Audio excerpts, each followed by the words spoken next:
Coucou! Ce soir, je vous fais cette petite vidéo pour partager quelques mots avec vous au sujet du parcours Flamme Jumelle. Je vous rappelle tout de suite qu'il est important de se détacher de ce terme de Flamme Jumelle, de ce concept, du côté sacré et de toutes les notions qui y sont reliées, parce que faites bien attention quand vous vous étiquetez de Yang, Yin, Runner, Chaser, Flamme Jumelle, etc. Vous pouvez vous identifier à ces termes-là et donc vous enfermer dans des cases. Et ces cases, elles vous limitent.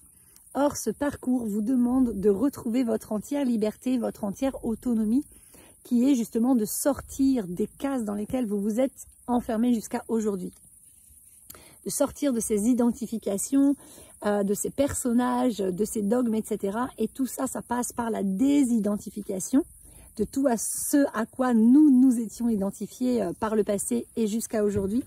Ça passe aussi par sortir de sa zone de confort, dépasser, déposer ses croyances limitantes, etc., etc. et enlever toutes les étiquettes qu'on s'est collées ou qu'on nous a collées sur le front pour retrouver notre vérité et se reconnecter vraiment à qui l'on est de manière authentique et originelle.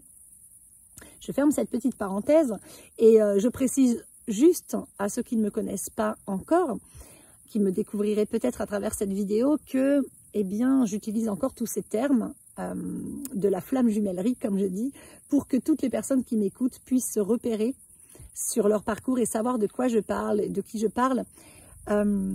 Voilà. Mais je vous encourage vraiment à vous détacher de ces termes-là et à plutôt avoir conscience que oui, vous êtes peut-être liés, si c'est confirmé, parce qu'il y a aussi beaucoup de personnes qui se pensent en parcours et qui ne le sont pas. Mais oui, si vous êtes vraiment sur ce parcours flamme jumelle ou âme jumelle, vous êtes liés par un contrat d'âme, clairement, avec cette autre personne, cette autre âme. Et vous avez signé pour vivre un processus de guérison qui est un processus alchimique, qui est un processus de transmutation profonde et puissante, et donc de changement de paradigme et de guérison de votre âme, qui est vraiment énorme en fait. Voilà, et donc, ayez conscience que par le biais de ce lien, vous avez la possibilité de mettre en lumière tous vos blocages, de mettre en lumière toutes vos blessures, de mettre en lumière tous vos dysfonctionnements, tous vos déséquilibres, pour pouvoir justement rééquilibrer tout ça, apaiser tout ça, pacifier tout ça et retrouver votre complétude, votre unicité, votre entièreté, votre sécurité intérieure, votre harmonie, l'amour de vous-même, votre liberté, votre autonomie, etc., etc.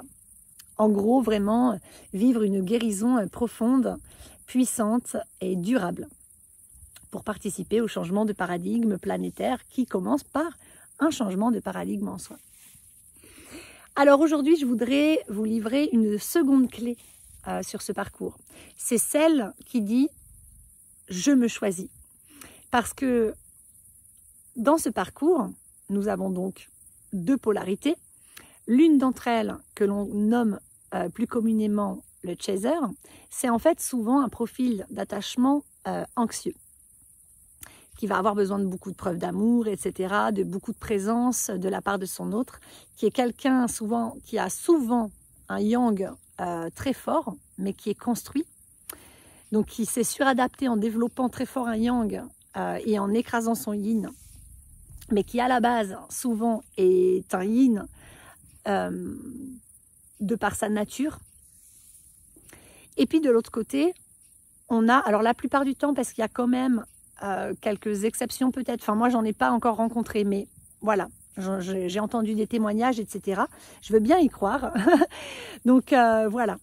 Mais la plupart du temps c'est comme ça. Et de l'autre côté, nous avons la polarité que nous appelons plus communément le runner, qui est un profil d'attachement plutôt évitant, qui va souvent avoir un yin construit, donc qui se sera suradapté en développant très fort son yin et en écrasant son yang, mais qui de base naturellement est plutôt yang.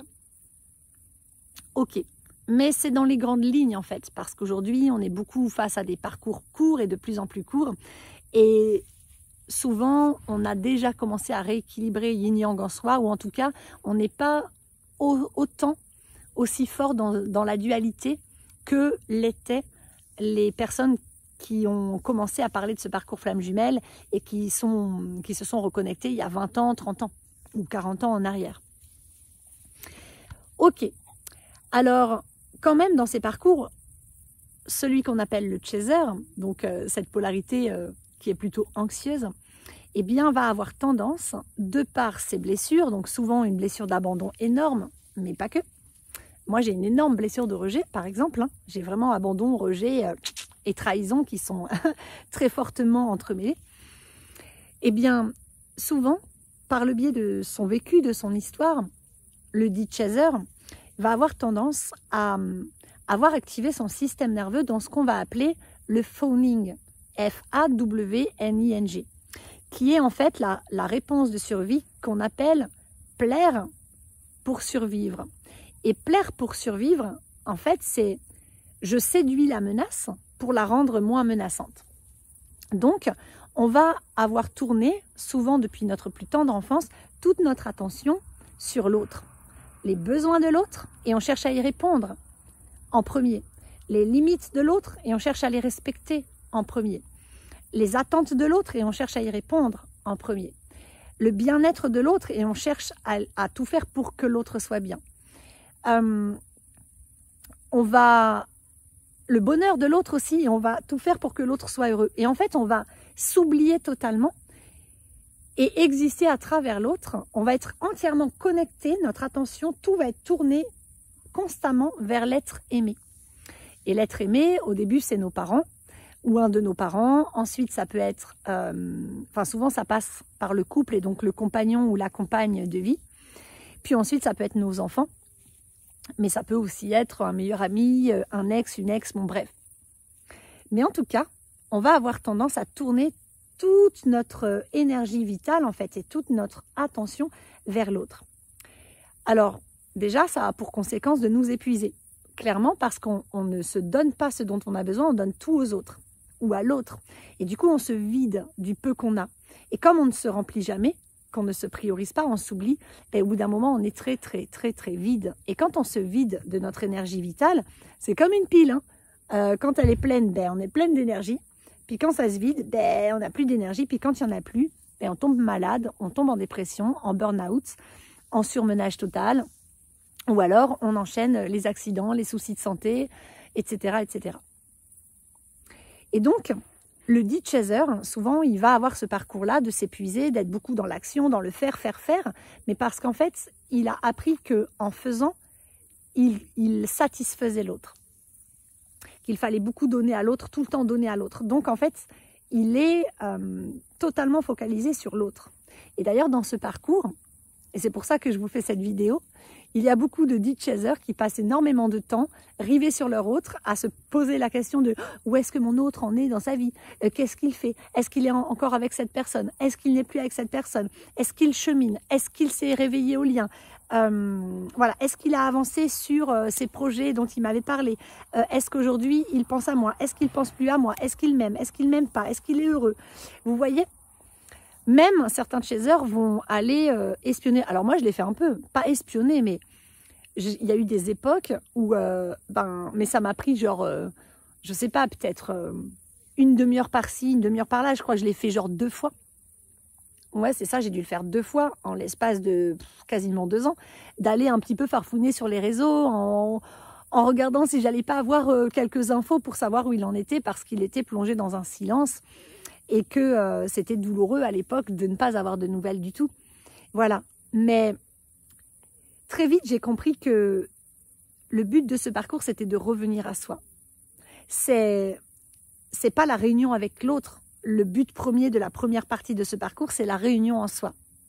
Et de toute façon, tout au long du parcours, je pense que même pour les personnes qui rentrent en réunion parce que les deux se sont réunis suffisamment en elles, il n'y a pas besoin d'être parfait, hein, on ne le sera jamais, mais qui ont suffisamment cheminé dans cette réunion en soi, qui ont suffisamment apaisé leurs blessures, qui ont suffisamment accordé leur yin et leur yang à l'intérieur d'elles-mêmes, ces personnes, si des deux côtés, elles sont consentantes, eh bien oui, elles peuvent entrer en réunion. Ça, c'est un choix à faire à deux. Mais elles vont entrer en réunion parce qu'elles ont terminé leur première partie de parcours. C'est-à-dire qu'elles ne vont pas entrer en réunion parce qu'elles sont dans la dépendance affective l'une de l'autre et qu'elles ont besoin de l'autre pour vivre, exister ou respirer. Non. Elles vont entrer en réunion parce qu'elles sont dans le détachement des deux côtés et qu'elles savent qu'elles n'ont pas besoin de l'autre pour vivre, mais qu'elles ont envie de partager leur vie avec l'autre. Elles ont envie de grandir avec l'autre, main dans la main, de s'entraider, de se soutenir et de continuer en fait sur ce chemin de guérison intérieure, à continuer à se guérir soi-même, à guérir son transgénérationnel, ses enfants, etc. L'un avec l'autre en se tenant la main, mais sans être dépendant, en étant totalement libre de repartir à n'importe quel moment d'un côté comme de l'autre. Voilà, donc il n'y a plus de dépendance, il n'y a plus d'hyper-attachement. Bref, donc pour en arriver là, il faut se réunir en soi. Et comment on fait ça? Eh bien on fait ça en se choisissant soi-même. C'est-à-dire, si tu es la polarité qu'on appelle chaser, tu dois avoir déjà passé ce cap où tu es peut-être en plein dedans aujourd'hui, c'est-à-dire que toute ton attention est tournée vers ton autre, qui au passage n'est pas ton autre, il ne t'appartient pas. Cette autre personne qui fait partie de ton duo. Mais bon, on va dire ton autre pour qu'on se comprenne, c'est plus facile. Eh bien, en fait, si tu es tout le temps en train de te demander où il en est, en train de le juger, en train de dire oui, mais il a fait ça, oui, mais là, tu te rends compte, il a fait ci, oui, mais il faut qu'il change, oui, mais j'attends de lui qu'il fasse ça, oui, mais je veux qu'il s'engage plus, oui, mais moi, je lui ai pas dit ci, oui, mais il est bizarre, oui, mais il est méchant. Bah, tu vois, si tu es tout le temps focalisé sur ton autre comme ça, tu comprends bien que tu t'oublies, tu te délaisses. Tu te négliges en fait. Tu n'es pas ta priorité. Donc tu n'es pas centré sur toi. Et ce parcours, il te demande de revenir au centre de ta vie, de redevenir ta priorité. Et donc pour ça, c'est ok, je reviens à moi. J'arrête de regarder mon autre. Et quand je regarde mon autre, ou quand je le vois, ou quand je suis en contact avec lui, ou elle, à ce moment-là, j'observe qu'est-ce que ça réveille en moi, qu'est-ce que ça met en lumière en moi. Et puis je reviens tout de suite à moi. Je plonge en moi et je vais observer la part de moi blessée qui s'est réveillée. Et je vais aller lui mettre du baume. Je vais l'écouter, je vais la prendre dans mes bras, je vais l'embrasser, cette part de moi. Je vais prendre le temps de vraiment apaiser cette part de moi, la valider, la reconnaître, être présente pour moi dans cet espace en moi qui est blessé pour tranquillement aider cet espace à guérir. Donc, eh bien, je vais me donner l'attention, l'amour, la patience, l'intérêt, la validation, la présence, etc. La prise en charge que je n'ai pas reçue quand j'étais enfant, adolescent ou jeune adulte, alors que j'en avais tant besoin. Et c'est comme ça que je vais guérir. C'est je reviens à moi, je me choisis. Donc je choisis de toujours revenir à moi. Quels sont mes besoins? Et je vais y répondre. Au lieu de regarder les besoins de l'autre et de tenter d'y répondre. Je vais arrêter de tout faire pour plaire à l'autre et je vais revenir à moi et je vais trouver qu'est-ce qui me plaît vraiment à moi dans la vie. Qui je suis vraiment? Quelles sont mes véritables valeurs? Et je vais partir à la rencontre de moi. Et je vais tourner cette attention vers moi. Et je vais progressivement, ça ne va pas se faire en claquant des doigts puisque j'ai toujours fonctionné dans ce truc de même toute mon empathie était tournée vers l'autre. Ben non, aujourd'hui, c'est je ramène mon empathie vers moi et je vais me donner de l'empathie, de la patience, de l'intérêt, de la présence, de l'attention, de la reconnaissance, de l'amour, du respect. Ok? Donc tout ce que je vois chez l'autre, son attitude envers moi, me renvoie l'attitude que j'ai moi-même envers moi-même, mais que j'ai aussi envers les autres. Donc si ton autre te manque de respect, c'est que tu te manques de respect à toi et c'est que tu manques de respect aux autres. Ça prend peut-être pas la même forme, mais crois-moi, ça c'est la loi du miroir que je te partage dans ma clé numéro 1. Si celle-là tu l'intègres, tu vas pouvoir avancer beaucoup plus loin sur ton parcours et ne pas perdre de temps. Et bien là aujourd'hui c'est pareil. Ok, l'autre est ton miroir, mais il te renvoie des prises de conscience en fait. Il te renvoie des facettes de toi pour que tu les mettes en lumière et que tu les observes chez toi et que tu te rendes compte que ah ouais c'est vrai, mais je ne me respecte pas en fait. Parce que quand je me plie en 4 pour les autres, je dépasse mes limites, j'oublie d'honorer mes besoins. Donc ça, c'est un manque de respect envers toi-même. un énorme manque de respect envers toi-même. Et en plus, tu le fais au quotidien. Donc, tu vois, et je suis sûre que si tu réfléchis un petit peu, tu vois, si ton autre, tu as l'impression qu'il te manque de respect, toi, est-ce que tu respectes vraiment son rythme? Est-ce que tu respectes son besoin d'espace? Est-ce que tu respectes son besoin de silence, son besoin de prise de recul? Tu vois, moi, je ne l'ai pas respecté au début, mais je ne m'en rendais pas compte parce que je ne l'ai pas fait volontairement. Mais c'est jamais volontaire. Hein. Lui, en face, c'est pas volontaire. Hein. Il ne prend pas du recul, il ne t'évite pas, il ne fuit pas pour te faire du mal. Il le fait parce que lui, il est tellement en panique et tellement en souffrance qu'il pense à ce moment-là que c'est la seule option possible pour être apaisé et pour redescendre en pression et retrouver une sorte de forme d'équilibre et de sérénité intérieure. Ok, ben toi c'est pareil. En fait, quand tu as l'impression qu'il te manque de respect parce qu'il ne te répond pas, ben toi, est-ce que tu lui manques pas de respect quand tu lui envoies 150 000 textos d'affilée alors qu'il ne te répond pas? Quand il te dit oui, j'ai besoin d'un peu d'espace, j'ai besoin de prendre du recul, et que toi tu lui laisses quoi, une demi-journée, et qu'après tu le harcèles de textos, est-ce que tu le respectes là? Alors que lui, peut-être qu'il a besoin de 6 jours, tu vois. Quand il te dit que voilà, il a besoin de temps pour réfléchir, et que toi tu lui dis ouais, mais moi j'ai besoin d'une réponse tout de suite, est-ce que tu le respectes? Quand il te dit bah moi je décide qu'on se sépare, j'y arrive plus, je préfère être loin de toi, je t'aime mais je préfère être loin de toi, et que toi bah tu insistes, tu continues de lui envoyer des petits mots, des vocaux, peut-être des mails, des messages que tu vas fouiner sur ses réseaux sociaux, ou que peut-être tu vas faire je sais pas, tu vas faire le tour de son quartier, ou tu vas toquer à sa porte, est-ce que tu le respectes? Ben, je crois pas. Moi je me suis rendu compte que j'ai énormément manqué de respect à, entre guillemets, mon autre, hein, qui n'est pas mon autre, à cet homme-là, sans m'en rendre compte. Tu vois? Alors qu'à l'époque, ben, je lui ai exprimé que j'avais l'impression qu'il me manquait de respect. Et oui, mais on se manquait de respect mutuellement. Et moi, je me manquais de respect et lui se manquait de respect à lui aussi. Tu vois, donc on est vraiment en miroir plus plus. Et au lieu de focaliser ton attention sur « oui, mais il me manque de respect, il faut que lui apprenne à me respecter, il a besoin de travailler là-dessus, il a besoin de ci », et si tu revenais plutôt à toi et que tu t'observais avec vraiment une grande honnêteté, du discernement, tu vois, et que tu te rendais compte de « ah ouais, mais moi aussi je ne me respecte pas et j'ai tendance à ne pas respecter les autres parce que des fois ils me disent bah là tu as atteint ma limite, puis je continue de leur donner. J'aide les gens alors qu'ils ne me l'ont pas demandé, peut-être je parle beaucoup, je donne beaucoup. Peut-être que j'envahis les autres sans le vouloir, mais parce que je suis tellement généreuse que je déborde et que je n'entends pas leurs limites et que je les dépasse. Tu vois? Peut-être. Hein. Tu prends ce qui résonne en toi. Et donc, l'idée, c'est de revenir à toi. Plus tu vas revenir à toi et te regarder toi, et aller essayer de connecter à tes besoins à toi. Quels sont mes besoins? Qu'est-ce que moi j'ai besoin de cheminer? Qu'est-ce que moi j'ai besoin de guérir en moi? Focalise-toi sur toi. Plus tu te focaliseras sur toi, et plus tu avanceras sur ce parcours qui te demande de revenir à toi, de revenir au centre de ta vie, de redevenir ta priorité. Et ça, c'est se choisir. C'est je me choisis. Et donc, je me fais passer avant les autres, quel que soit l'amour que je leur porte. Cet amour, je me le donne à moi en premier. Tu vois, cette empathie, je me la donne à moi en premier. Cette attention, ce respect, je me donne tout ça à moi en premier. Et quand je vais me donner tout ça, je vais atteindre ce qu'on appelle la plénitude et je n'aurai plus besoin de regarder l'autre parce que je n'aurai plus aucune attente. Et que quand je reviens à moi, je comprends que mon autre a besoin de faire ce même processus de revenir à lui ou à elle, voilà, et d'apprendre à retrouver son autonomie aussi. Tu vois? Et il n'y a que comme ça que éventuellement un jour, la réunion pourrait être possible.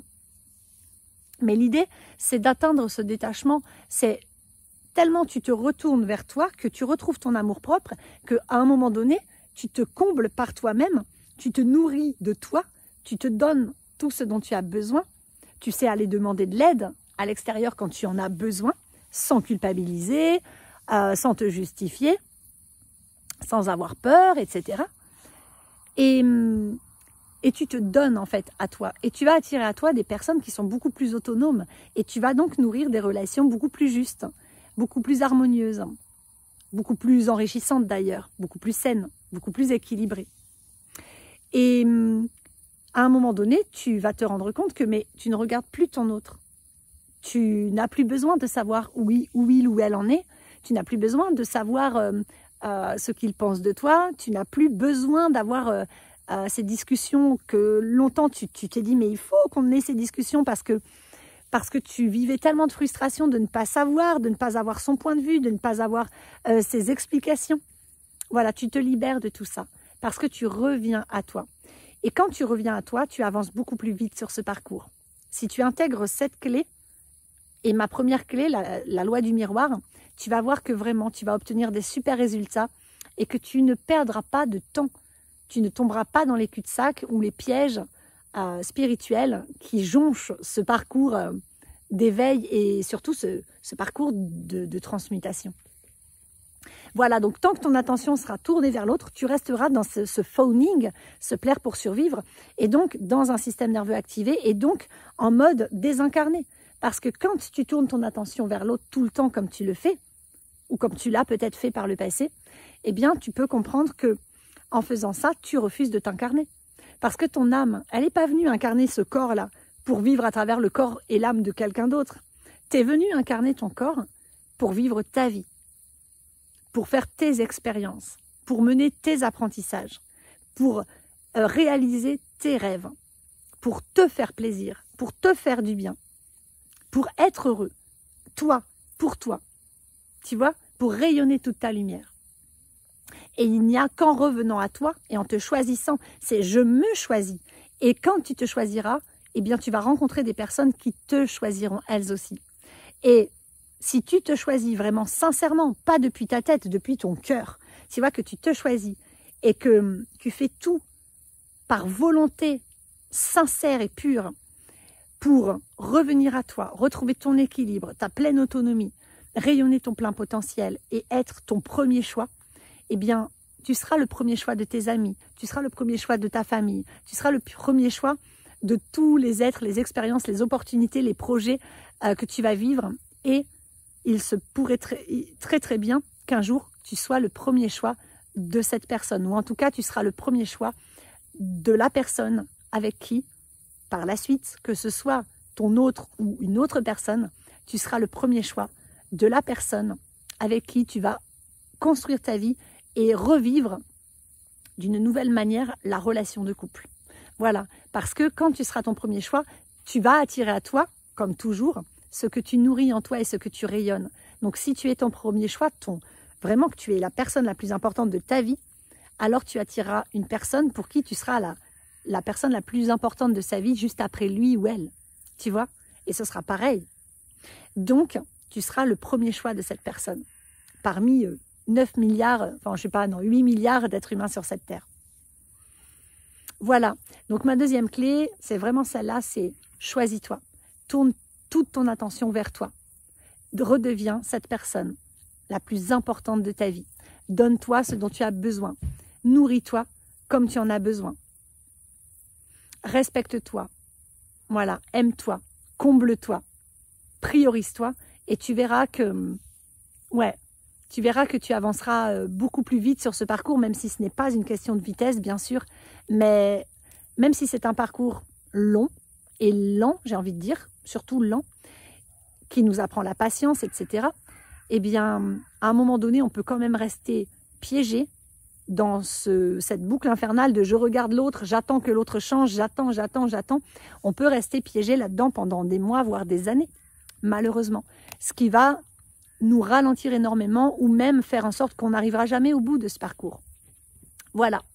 Donc, je t'encourage vivement, si tu as écouté cette vidéo, eh bien, à intégrer cette vérité que je te partage aujourd'hui, si ça résonne pour toi, à en faire la tienne et à commencer à la vivre. Voilà, tu verras, là c'est 2 ingrédients clés que je te partage aujourd'hui. La clé numéro 1, dans une autre vidéo, qui est la loi du miroir. Et la clé numéro 2, qui est fais de toi ta priorité. Choisis-toi. Remets-toi au centre de ta vie. Là, tu as tous les ingrédients pour arriver en fin de parcours et vivre ce parcours de manière beaucoup plus fluide et sereine. En tout cas, je te souhaite un très joli parcours, le plus doux possible. Je t'embrasse et je te dis à bientôt. Bye bye.